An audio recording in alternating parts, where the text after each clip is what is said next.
Je laisse ma sœur se présenter. Donc moi c'est sœur Marie-Liesse. Et moi c'est sœur Christine Marie.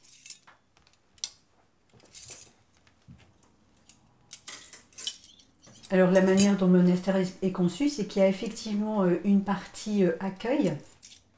Il y a beaucoup de personnes qui passent au monastère, soit pour venir prier avec nous ou pour nous confier des intentions de prière, nous partager leur joie ou leur peine. Bon appétit. Merci beaucoup. À tout à l'heure. Et puis il y a ce qu'on appelle effectivement la partie clôture, qui est celle où nous vivons.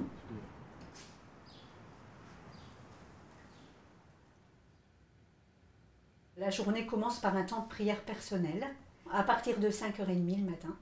Et puis la cloche sonne à 8h moins le quart pour nous rassembler toutes au chœur pour le premier office du jour qui s'appelle l'office des laudes.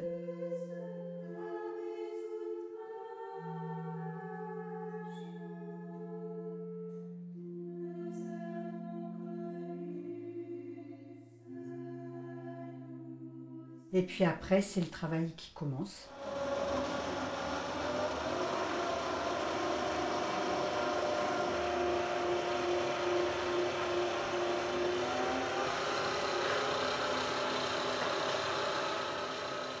Chaque semaine, c'est l'abbesse qui distribue les tâches. Donc voilà, des bons moments tout simples de vie fraternelle, d'entraide au quotidien.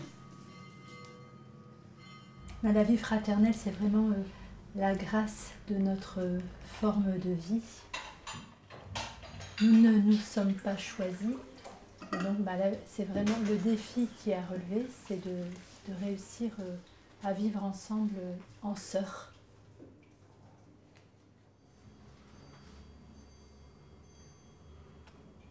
Ça n'empêche pas que chacune a son jardin secret, en ce sens qu'il y a cette part d'elle-même qui restera de toute façon toujours inconnaissable aux autres. Je pense que notre vie, elle a un bel équilibre aussi justement entre ces espaces de solitude et puis les moments de vie communautaire. Pour être bien avec les autres, il faut savoir être bien avec soi. Donc savoir aussi vivre seul. Et ça aussi, je pense que même dans une vie de couple, il faut le comprendre. On n'est pas dans la fusion, c'est pas une relation fusionnelle.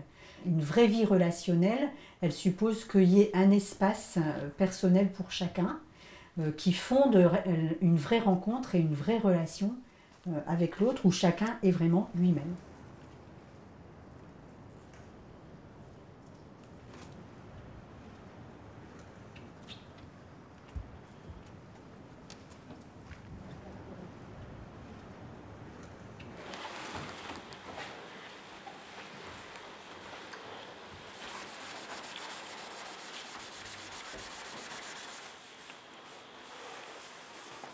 Moi, je ne me sens pas du tout isolée en étant au monastère. Au contraire. On est en retrait du monde, mais on n'est pas en dehors du monde. Notre retrait nous met au cœur du monde. Je vais chanter une fois. Oui, on t'écoute. Entre de passion, comme des enfants auprès de Jésus, comme des mendiants, buvons ressources de la... Je sais pas la fin. Oui, je pense que tu es pas mentiste. Ouais. Buvons ressources de l'amour du Christ. Entrons dans la passion, comme des enfants auprès de Jésus, comme des mendiants. Buvons aux sources de l'amour du Christ. Il y a eu une période où je disais tout sauf ça, c'est-à-dire que vraiment je ne comprenais même pas, la vie contemplative, justement ce côté ça sert à rien. Je me disais, bah oui, ça sert à rien, quoi. C'est-à-dire que moi-même, je l'ai pensé. Et puis, je crois que ce qui a changé la donne, c'est justement une rencontre plus en profondeur avec le Christ, en fait.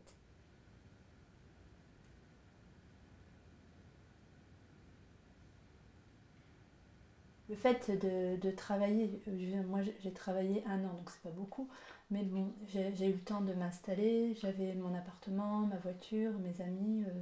Si je voulais partir en vacances, je partais en vacances, je faisais ce que je voulais.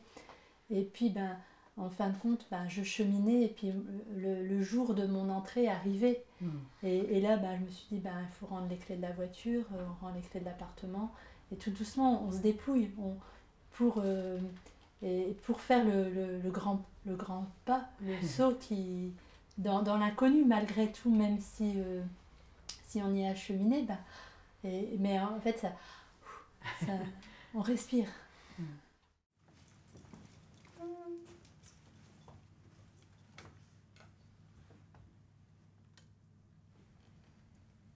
Que la main de Dieu le Père bénisse ces dons de la charité. Amen.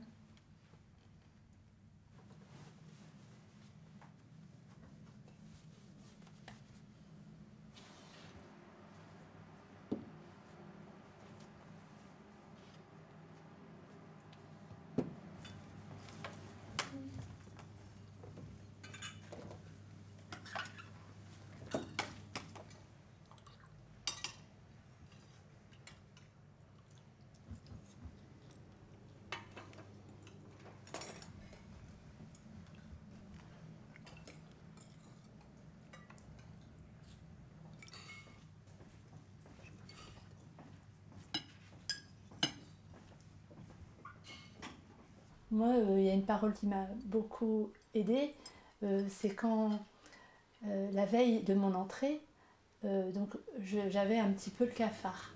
Et puis, ce soir-là, il y a mon père qui a ressenti un peu ce que je vivais.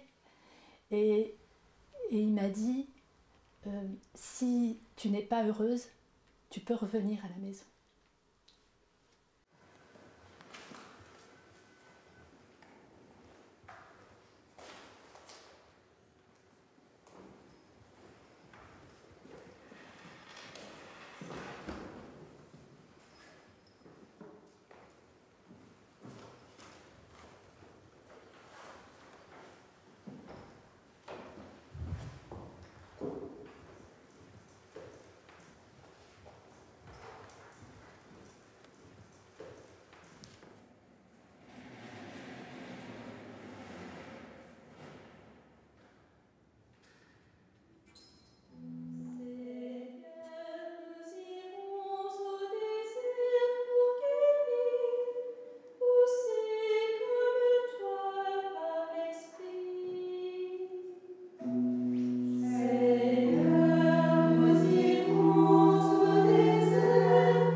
On était tout à fait consciente de la beauté d'une vie de couple, de la beauté d'une vie de famille, de la beauté de la maternité comme accomplissement de notre féminité. Enfin, porter un enfant dans son sein pendant 9 mois, lui donner la vie, c'est magnifique, quoi. Avoir une vie féconde, c'est pas forcément mettre au monde beaucoup d'enfants. Voilà, ma vie, elle peut être féconde autrement. On a renoncé à une vie conjugale, on a renoncé à être mère et à donner la vie, c'est clair. Et donc ça, je pense que on ne peut pas l'effacer d'un revers de main. C'est au contraire, enfin, je pense que ce serait dangereux même. C'est un renoncement qui est fait pour un plus de vie. Mais qu'est-ce qui rend ça possible? C'est un amour plus grand en fait.